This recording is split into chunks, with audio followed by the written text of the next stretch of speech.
Hoje eu quero falar com vocês sobre escrevendo uma justiça, mas se alegra com a verdade.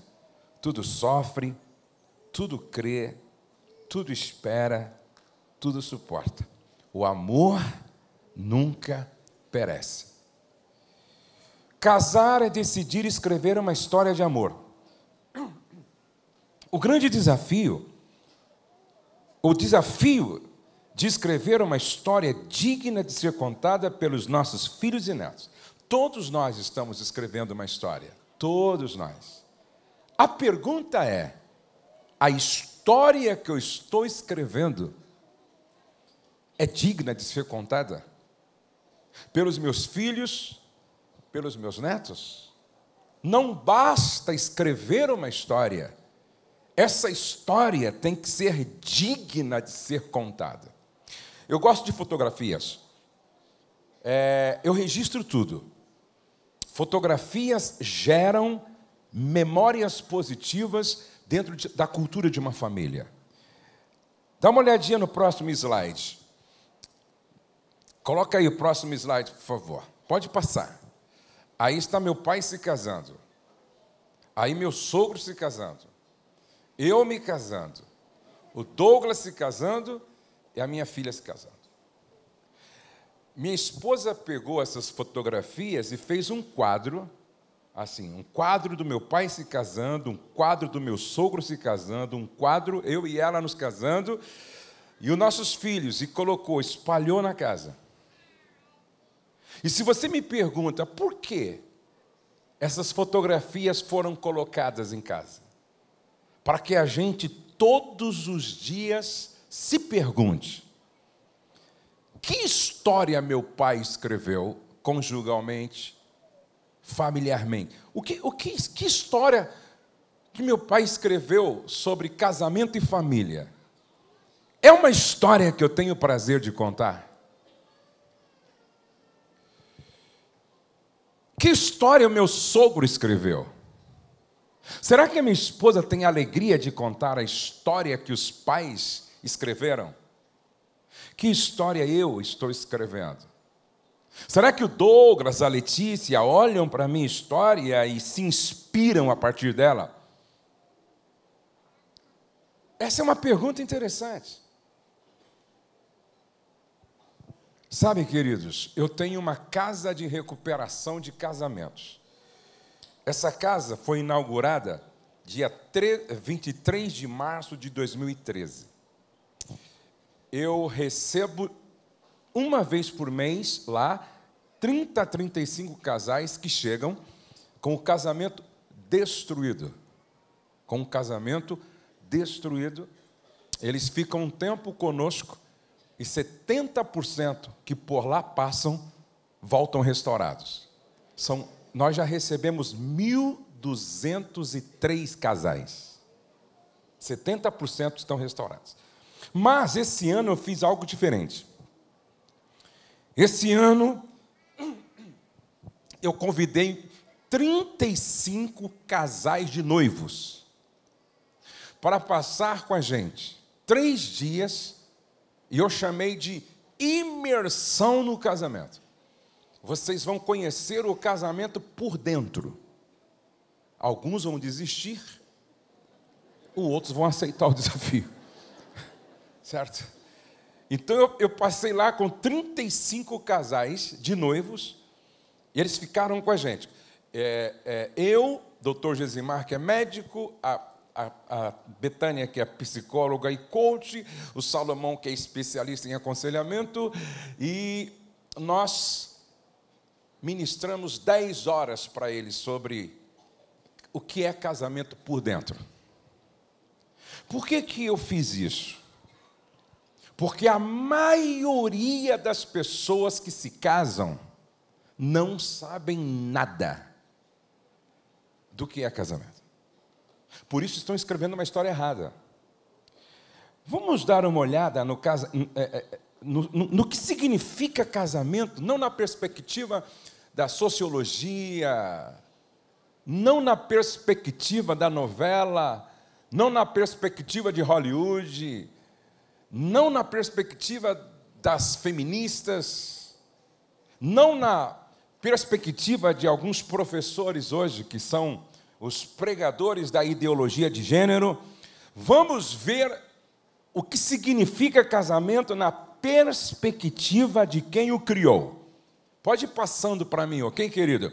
Gênesis 2:22. E a costela que o Senhor Deus tomara ao homem, transformou-a numa mulher e lhe a trouxe. Casamento na perspectiva cristã, ou seja, do ponto de vista cristão. É uma relação amorosa entre um homem e uma mulher.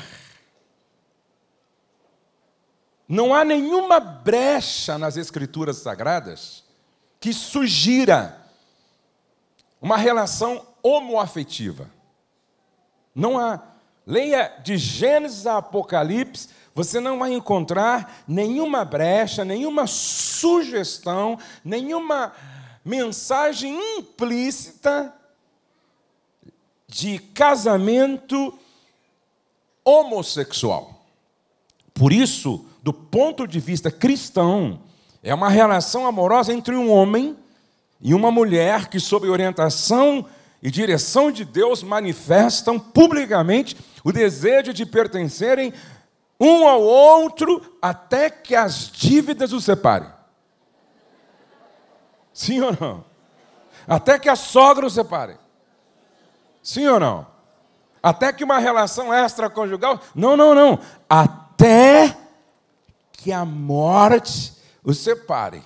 E olha que eu encontrei uma irmã que o pai dela tem 90 anos de idade. E hoje as pessoas estão vivendo muito, não é? Por isso, eu disse para os noivos lá, vocês estão prontos a ter um casamento que dure 70 anos? Me lembro de uma história de um rapaz, eles ficaram casados 50 anos, aí ele morreu. Ele morreu e ela, com muita saudade, depois de 2 anos, morreu também. E quando ela chegou no céu, ela ficou procurando o velhinho dela. E procura, e ao longe encontrou. Quando encontrou, ela gritou, meu velho! Ele gritou de lá, alto lá. Aqui não, por favor. É até que a morte nos separe.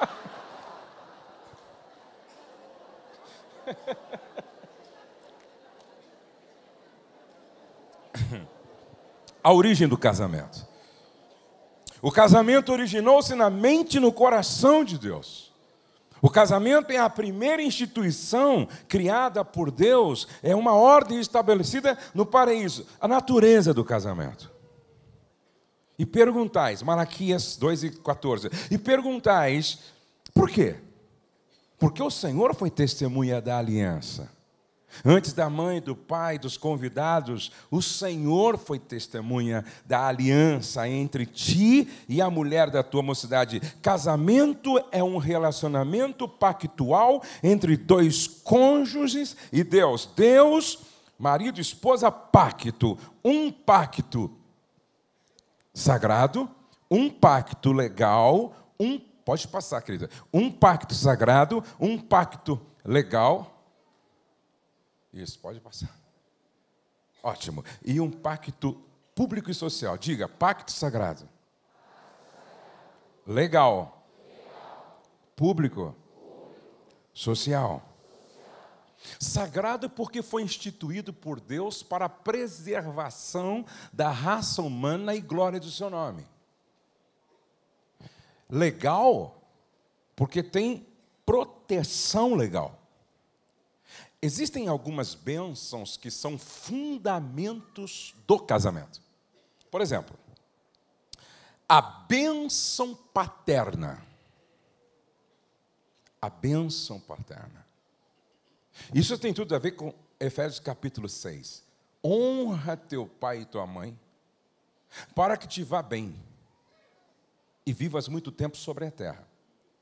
Sair de casa sem contar com essa bênção paterna é comprometer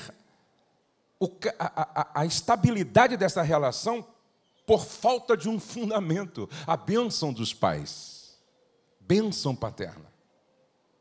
É um perigo quando você não leva a sério isso.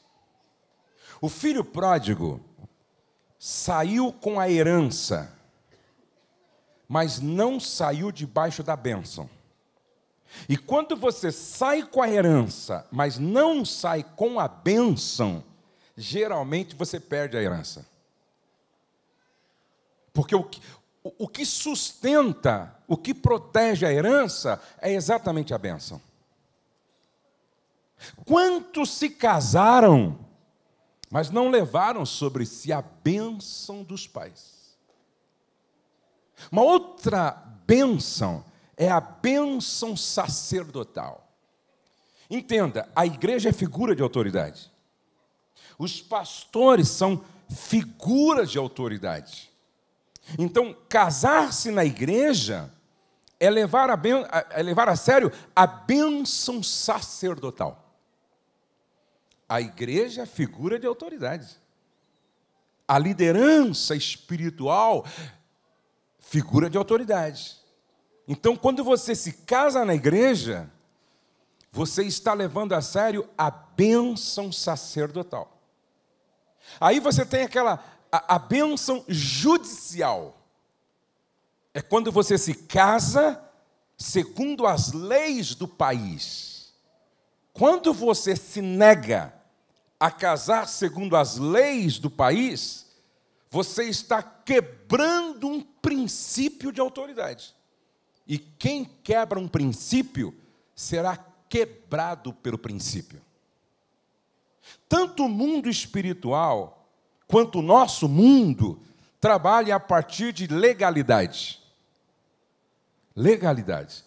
Por isso eu aconselho todos os casais que vão lá na nossa clínica, vocês precisam legalizar, vocês precisam casar-se segundo as leis do país, para que vocês estejam debaixo dessa bênção judicial.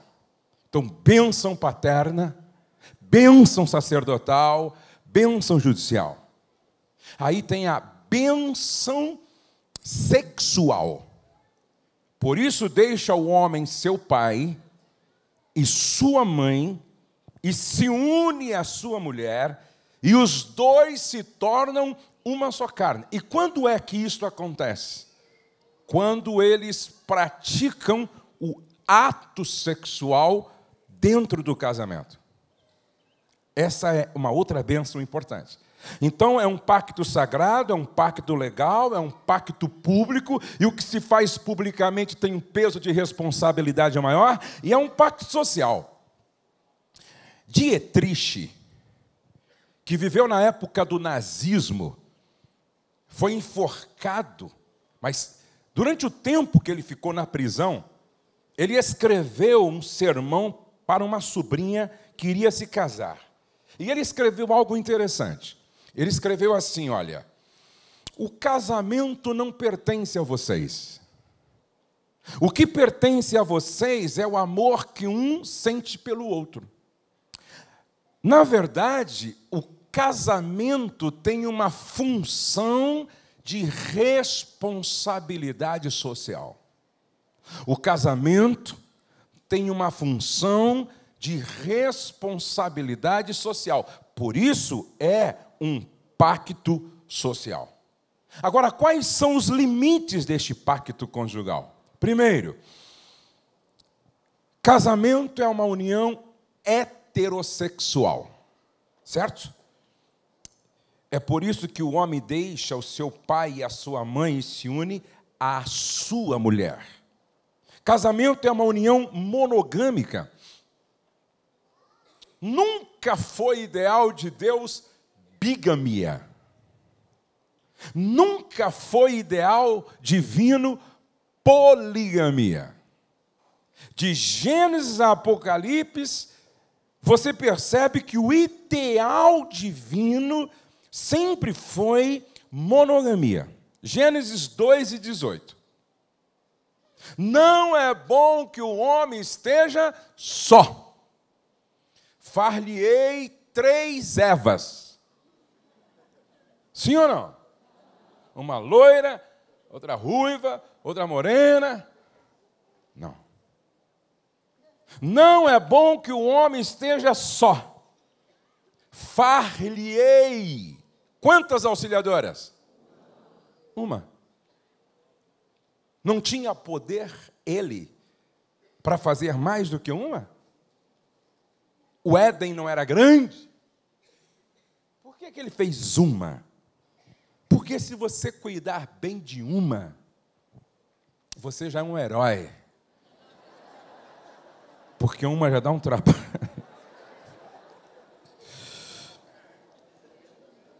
Brincadeira, mas é o ideal divino, monogamia. No Decálogo, Êxodo 20, verso 14, está escrito o quê? Não adulterarás. Não adulterarás. Monogamia. Pergunto, olhando para o Velho Testamento e lendo Oséias, Jesus tem 2 povos? Desculpe, Deus tem 2 povos? 3 povos? Não. Ele elegeu, ele escolheu Israel. Israel, no Velho Testamento, é a esposa de Deus. É o povo de Deus. Deus não é polígamo. Deus não é bígamo. Deus é monogâmico. Agora olhe para o Novo Testamento. Alguém me perguntou, casamento é bom? Quantos de vocês acham que casamento é bom? Levante a mão assim, por favor. Bem alto. Por que Jesus não casou se é tão bom? Porque Jesus é monogâmico. Ele só tem uma noiva. E essa noiva se chama igreja, com a qual ele vai se casar nas bodas do Cordeiro. Jesus também é monogâmico? É um homem para uma mulher. Pastor, mas e Jacó? Com as 4 fontes maternas dentro de casa. Leia a história de Jacó e veja a confusão. Pastor, mas e Abraão com Agar? Essa é a confusão maior ainda, porque o problema está até hoje. Os descendentes de Ismael são os inimigos de Israel, lá no Oriente. Até hoje o problema está lá. Mas e Davi, pastor? Outra confusão. Mas e Salomão, com 1000? O problema não é 1000 mulheres, é 1000 sogras.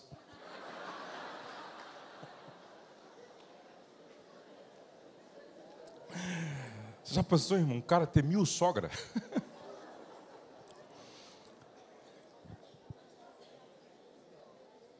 Vocês sabiam que o fim da vida de Salomão foi o fim da vida de um homem que se tornou um estúpido? A salvação de Salomão é uma incógnita, porque ele termina a sua vida sacrificando aos deuses das suas mulheres. Amados, Deus sabe o que faz. O ideal divino sempre foi monogamia. Paulo, escrevendo a Timóteo, 1 Timóteo capítulo 3, ele diz que o bispo seja marido de uma só mulher. De uma só mulher. O terceiro limite do pacto é que casamento é uma união monossomática, uma só carne. O casamento leva 2 pessoas de sexos opostos a uma unificação mais estreita possível. No âmbito físico, emocional, moral, ideal e espiritual, o casamento é um relacionamento que está acima de qualquer outro relacionamento, é horizontal aí, horizontal. Pastor, e minha mãe? O casamento está acima. Mas, e meus irmãos? O casamento está acima. O casamento é um relacionamento que está acima de qualquer outro relacionamento horizontal. Só um relacionamento está acima do casamento, que é o meu relacionamento com Deus. O relacionamento da minha esposa com Deus. Abaixo disso, o casamento está acima de todos os outros relacionamentos. Me entenderam? Só para marido e mulher que a Bíblia diz, os dois se tornam uma só carne. Não diz pai e filhos se tornam uma só carne, mãe e filhos se tornam uma só carne. Não. Só para marido e mulher, os dois se tornam uma só carne. Casamento é uma união indissolúvel, o quarto limite do pacto. Casamento é uma união indissolúvel, um compromisso para toda a vida. Repete comigo, um compromisso para toda a vida. Assim já não são duas pessoas, mas uma só. Portanto, que ninguém separe o que Deus uniu. Quando o casamento foi instituído, não havia lugar para separação. Viver um compromisso de aliança significa lealdade até a morte. O propósito do casamento é refletir a imagem de Deus, que inclui a ideia de aliança indissolúvel, ou seja, Pai, Filho e Espírito Santo. Os três têm uma aliança. É possível um dia os três se rebelarem e quebrarem a aliança, sim ou não? Essa é uma aliança eterna. Quando Deus pensou no casamento, pensou na aliança que havia entre Ele, Pai, o Filho e o Espírito Santo. Eu estava ouvindo um bate-papo do John Piper, Timothy Keller e um outro pastorzão maduro também. E eles conversavam sobre casamento. Um dizia, não, eu tenho 37 anos de casado, o outro 40, e o outro eu estou com 35 anos de casados. E a conversa deles era a seguinte: o que sustentou o nosso casamento até agora? Guarde isso. Não é o amor quem sustenta o casamento. É o casamento quem sustenta o amor. E um deles disse, o que sustentou o nosso casamento não foi nem o amor. O que sustentou o nosso casamento foi a promessa feita no dia do pacto. Há uma palavra empenhada. Há uma promessa que foi feita. Por isso que não basta amar. É preciso amar com integridade. É por isso que Paulo disse para Timóteo, sê o exemplo para os fiéis na palavra e no trato. Tem dia que eu não acordo apaixonado pela minha esposa, mas eu dei minha palavra, eu fiz uma promessa. Tem dia que a minha esposa, até em função dessa alteração hormonal e do humor, não acorda querendo me dar um beijo. Pelo contrário. Mas ela fez uma promessa. Prometo te amar. Bem-humorada ou mal-humorada. Prometo te amar. Prometo te amar. E como a média dos anos está subindo cada vez mais, antes de fazer a promessa, tem que pensar bem. Porque pode durar 70 anos isso. E aí eu falei assim para a meninada que foi lá, os noivos. Você está pronto para empenhar sua palavra e amá-la daqui 20 anos, daqui 40 anos, para ficar mais fácil, olhe bem para a mãe dela.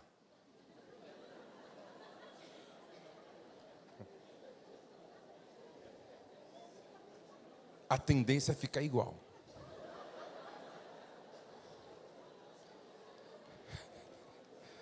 Olhe bem para o pai dele. Tem alguns que olham para a sogra e dizem: Senhor, me dá graça.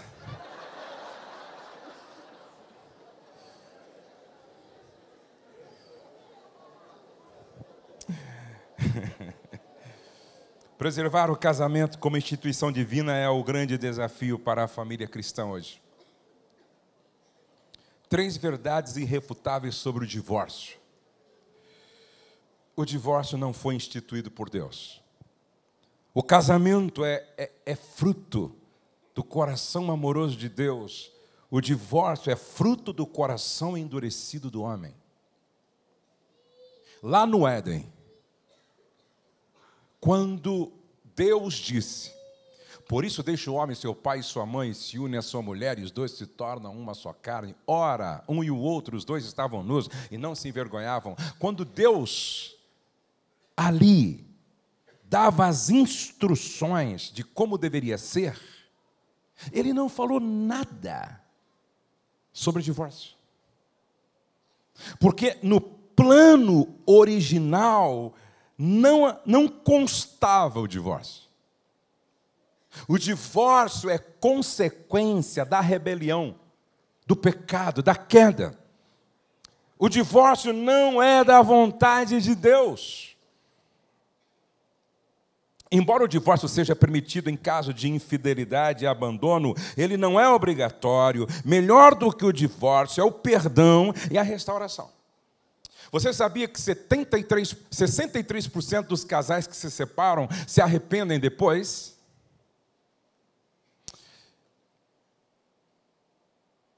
É interessante, eu encontro muitas mulheres dizendo assim: eu tenho o direito de ser feliz. Se apaixonou por outro. Ou, cara, eu tenho o direito de ser feliz. Deixa eu explicar uma coisa que o doutor Pedro Calabres sempre explica. Ele diz o seguinte, que paixão é demência temporária. Guarda isso. Paixão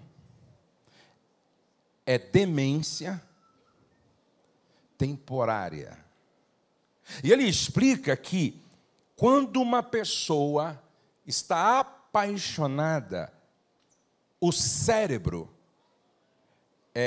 sofre uma alteração. Por isso que uma pessoa apaixonada, ela fica impossibilitada de tomar decisões acertadas. E esse sentimento de paixão dura, segundo o Dr. Pedro Calabres e as pesquisas, dura de 8 meses a 1 ano e 8 meses. Quando passa e que o cérebro volta ao normal, geralmente a pessoa descobre que cometeu as besteiras ou fez as escolhas mais absurdas e muitas vezes o que resta é contabilizar prejuízos irreparáveis. Cuidado. É interessante que quando Jesus está conversando com a mulher samaritana, Jesus diz assim: se você conhecesse quem é que fala com você, você iria me pedir e eu lhe daria água viva. E nunca mais você teria sede. E ela diz: então me dá de beber dessa água. Estou cansado de ir buscar água aqui. Aí Jesus diz: vai buscar o seu marido. E ela disse o quê? Eu não tenho marido. E Jesus continua: disseste bem que não tem marido. porque você já teve 5, e aquele com o qual você está também não é o teu marido. Entendam o que estava acontecendo com aquela mulher. Ela tinha um vazio que só podia ser preenchido por Deus, porque esse vazio era do tamanho de Deus. E ela tenta preencher esse vazio como? Em um relacionamento com um homem. E ela percebe que o vazio continua, ela troca de homem. Aí o vazio continua, ela troca de homem. O vazio continua, ela troca de homem. Na cabeça dela, para ela, era possível preencher esse vazio quando ela encontrasse o homem certo. Mas não existe homem certo para preencher um vazio que é do tamanho de Deus. Então, quando uma pessoa tem uma insatisfação crônica e já está no 4º relacionamento, o problema dela não é mais um outro. O problema dela é ter um encontro real com Deus. O problema dela é beber da água que só Deus pode oferecer. O problema dela é encontrar realização plena em Deus. Por isso que crise conjugal, antes, é um problema de relacionamento com Deus. Porque quanto melhor eu me relaciono com Deus, melhor marido eu me torno. Minha esposa, quanto mais se aproxima de Deus, mais se torna uma mulher que preenche a minha vida. Então, preste atenção que antes de ser um problema na horizontal, é um problema na vertical. Então, cuidado, meu irmão. Cuidado, minha irmã. Terceiro, o divórcio é a quebra de uma aliança feita na presença de Deus. Agora, por que Deus odeia o divórcio? Isso está em Malaquias 2,16. Malaquias 2,16 diz que Deus odeia o divórcio. O Deus de aliança odeia o divórcio. O Deus de pacto odeia o divórcio. Agora, pastor, por que Deus odeia o divórcio? Porque o divórcio é guerra. E em uma guerra, alguns saem dilacerados, amputados, mortos, empobrecidos, machucados. O divórcio é como um tsunami que desinstala, desagrega, traumatiza. O divórcio é a apostasia do amor, porque é rejeitar alguém que um dia foi intensamente desejado. O divórcio é a apostasia do amor.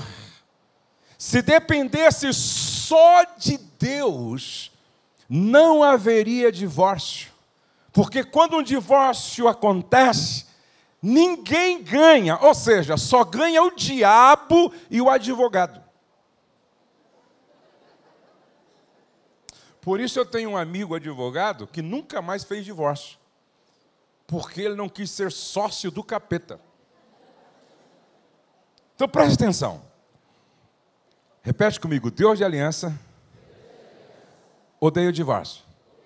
Repete comigo, qualquer casamento pode dar certo quando os dois estão dispostos a mudar. Qualquer casamento pode dar certo quando os dois estão dispostos a mudar. Eu recebo casais lá na nossa clínica separados, 3 anos, 8 anos, 15 anos. E agora, semana passada, eu recebi um casal que estava separado há 20 anos. Decidiram ir para lá. No final do tratamento, eu fiz o casamento deles outra vez. E eles voltaram para casa restaurados. Qualquer qualquer casamento pode dar certo quando os dois estão dispostos a se submeterem ao tratamento da palavra de Deus, ao controle do Espírito Santo, a orar a oração do Pai Nosso e fazer dela um estilo de vida. Venha o teu reino, venha o teu governo, venha a tua soberania, venha o teu controle e santifica o teu nome na nossa casa. Santifica o teu nome no nosso casamento. Santifica o teu nome na nossa família. Se vocês me entenderam até aqui, digam amém. A pergunta que fica é: como escrever uma história conjugal e de família à prova do tempo, das adversidades do divórcio? Casamento exige mudanças radicais. Repete comigo: casamento exige mudanças radicais. Quantos não são casados aqui? Levante a mão. Bem alto, bem alto. Vocês vão casar. Acabou de cair a fortaleza da solteirice. E vão ser felizes em nome de Jesus. Vocês são privilegiados de estar ouvindo isso antes de casar. Quais são as mudanças radicais que o casamento exige? Primeira mudança: deixar o útero do lar dos pais para nascer como marido e esposa. Isso aqui parece ser simples, mas ainda continua sendo a causa dos conflitos. Deixar o útero do lar dos pais para nascer como marido e esposa. Deixar sempre é traumático. Presta atenção. O bebê fica na barriga da mãe 9 meses. O melhor lugar para ele estar seria a barriga da mãe. Nutrição garantida, proteção garantida, atenção garantida, não é? A presença da mãe garantida 24 horas. O útero é um lugar extraordinário para se estar. Só que tem um tempo pré-determinado. E quando sai desse lugar estável, quando sai desse lugar seguro, quando sai desse lugar interessante para ele sai para uma aventura. Porque sai de um lugar seguro para um mundo de insegurança. Sai de um lugar com nutrição garantida para um mundo de incertezas em relação a isso. A criança chora. Porque deixar essa zona de conforto para a criança é traumático. Aí amadurece, aí chega a hora de deixar também. É a emancipação. Quando a Bíblia diz que filhos são como flechas na mão do guerreiro, flechas são feitas para serem lançadas. Nossa casa é um grande hotel e os nossos filhos são hóspedes. Exigentes ainda. Esses dias meu filho chegou: pai, compra uma cama de casal para mim, pô. Eu disse: mas você é solteiro, pô. Eles querem internet rápida, Netflix. E eles querem roupa boa, bem passada, bem lavada, comida boa. E eles vão ficando hospedados. Até que aparece alguém, sem ser convidado. E vai rodeando, como quem não quer nada, querendo tudo. Chega a hora de o hóspede ir embora. Não paga a conta e quer festa de despedida ainda. Repete comigo. Deixar. Pode passar. Deixar geográfico. Diga deixar geográfico. Deixar financeiro. Deixar emocional. Se você não casou ainda, guarde esta lição. Se você já se casou e não entendeu isso ainda, talvez seja a causa dos conflitos intermináveis. O grande problema é que muitas pessoas se casam e por falta de maturidade não conseguiram cortar o cordão umbilical de dependência dos pais. É um deixar geográfico. Quem casa, quer casa. Casou, vá para a tua casa. Faça o teu angu e coma lá. E se der dor de barriga, vá na farmácia. Perceba, mas presta atenção. A águia, quando o filhote chega na fase de começar a aprender a voar, a mãe águia, lá no penhasco, destrói o ninho. Destrói o ninho. Empurra os filhotes para a beira do penhasco. 1, 2 e 3. Ou voa. Não, ela socorre. Ela socorre.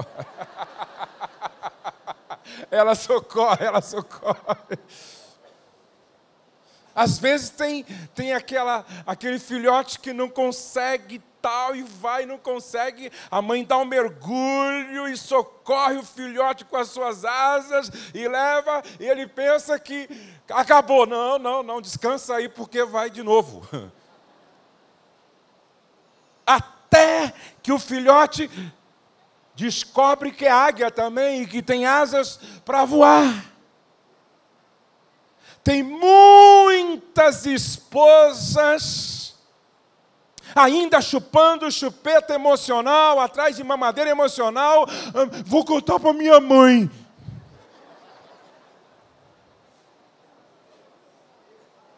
E a mãe fica com dó de destruir o ninho. E a mãe fica com dó de empurrar o filhote águia no penhasco. Por isso que eu digo que casamento não é para menino, casamento é para homem. Casamento não é para menina, é para gente que tem maturidade para administrar as demandas de uma vida a dois. Me entende? Me entende sim ou não? Repete comigo, deixar geográfico. Você já deixou? Ou qualquer espirro mais alto que o teu marido dá, você vai lá falar para a mãe. Olha só, tem sogra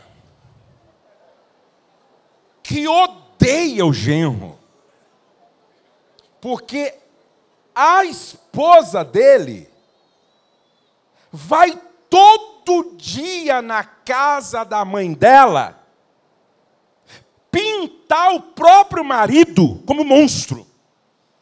E tem algumas que têm o dom de aumentar tudo. Mãe! Ontem, mãe, ele falou que ia chegar 10 horas. Chegou 10:05.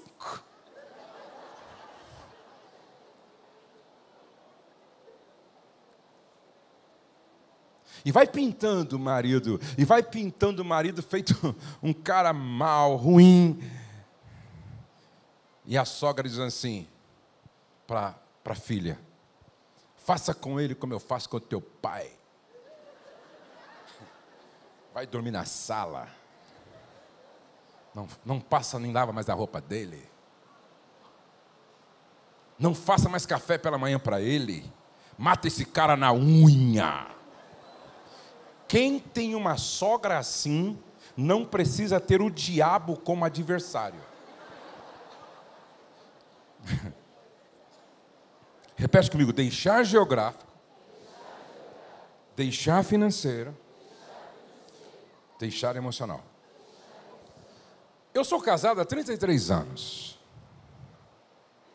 Eu nunca falei mal da minha esposa para minha mãe. Nunca.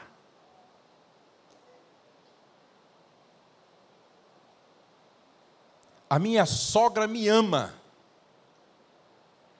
Ela me abraça e diz assim: te amo.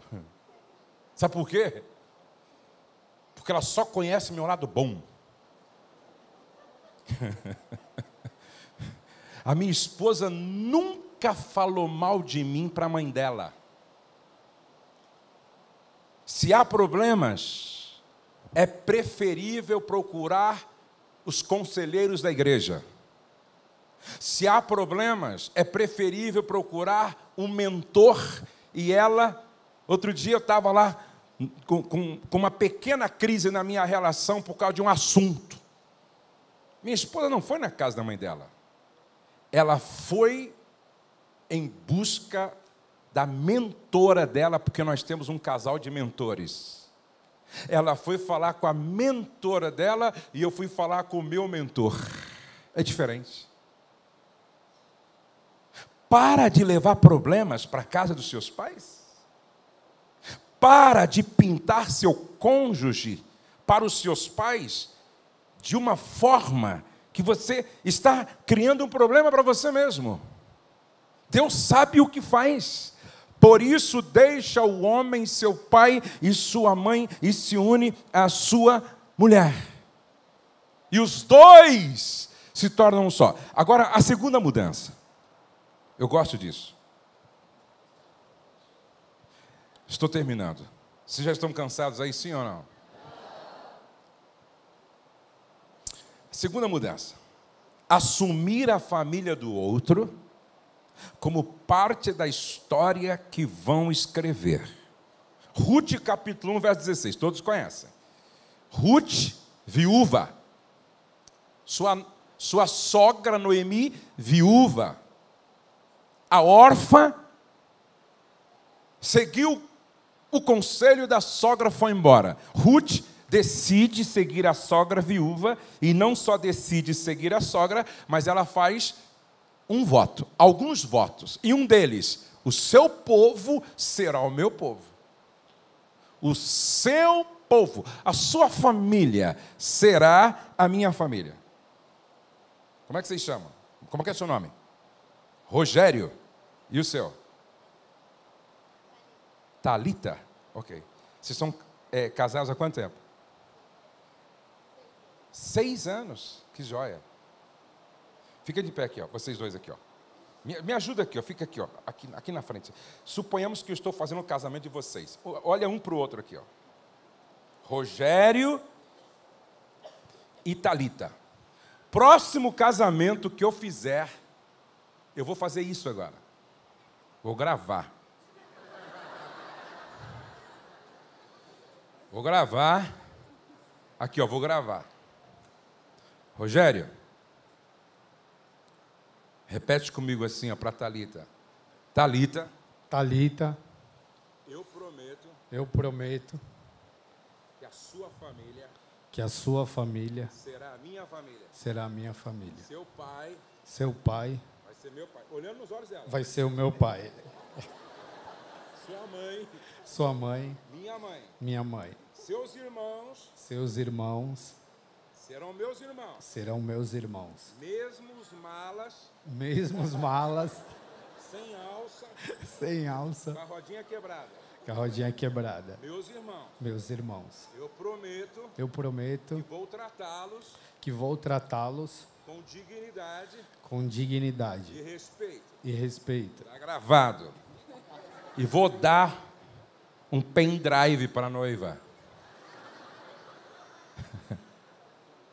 Vamos aplaudir ao Senhor pela vida da Thalita e do Rogério.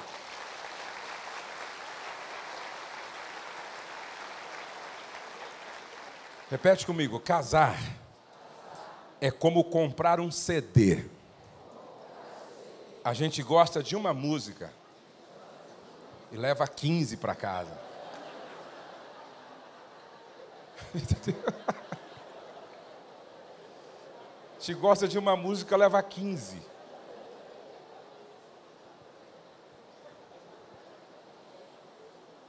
A Bíblia diz: deixa o homem pai e mãe ou abandona pai e mãe. A Bíblia diz: deixa ou abandona? Deixa. É diferente. Se você me pergunta, pastor Josué, qual é um dos segredos de um casamento abençoado e longevo? Qual é um dos segredos? Eu diria: tratar a família do outro com dignidade e respeito. Tem uma frase que eu criei e eu acho que resume tudo. Quem não trata a sogra com honra, cospe no útero que gerou o amor da sua vida. Eu vou repetir. Quem não trata a sogra com honra, cospe no útero que gerou o amor da sua vida. Quantos são casados aqui? Levante a mão. Quantos são casados? Ok. Faz sentido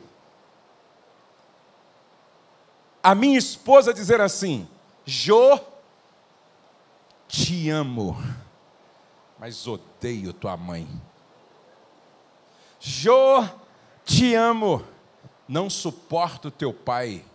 Jô, te amo, mas os seus irmãos não valem nada.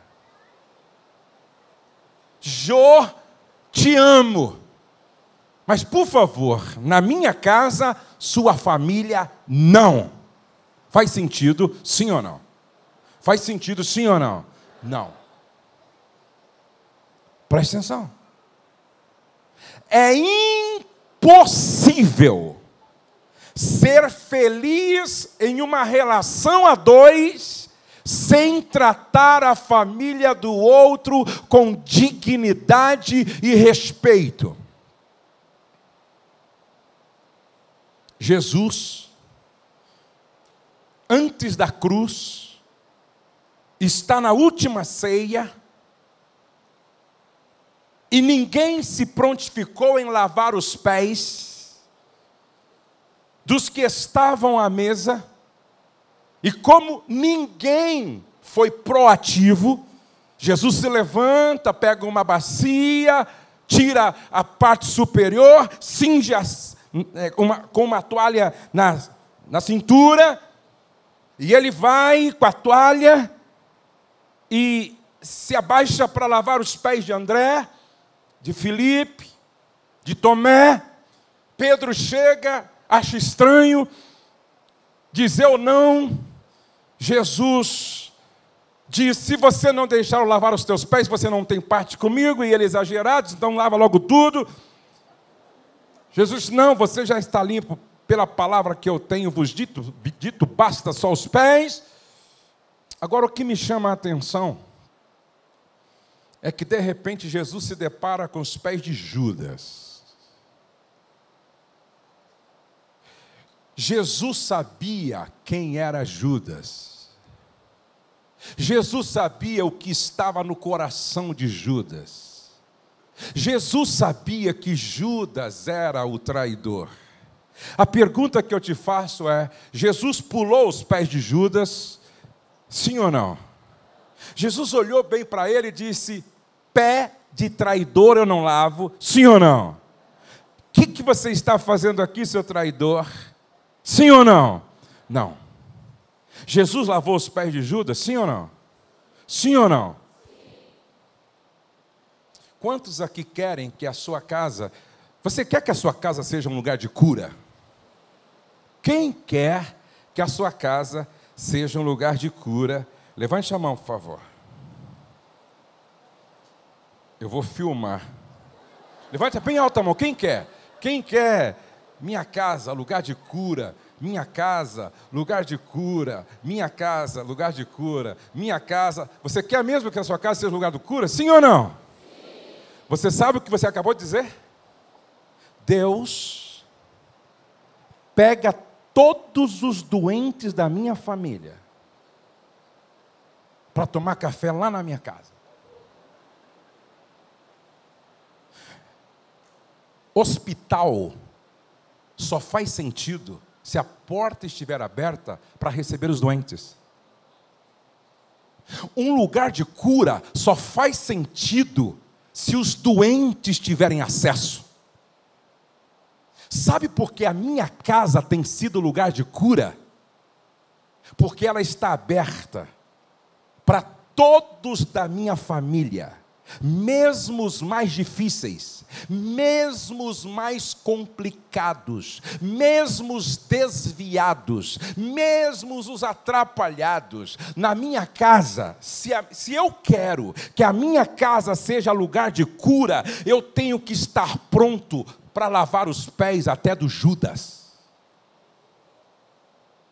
E por que Jesus lava os pés de Tomé, lava os pés de João, lava os pés de Pedro, lava os pés de Filipe e não pula os pés de Judas? Porque todo serviço do mestre tinha como motivação maior a graça. E graça é tratar o outro como o outro não merece ser tratado. Graça é tratar o outro como a gente não espera ser tratado. Graça é fazer com o outro o que Deus faz com a gente todos os dias. Nos trata como nós não merecemos.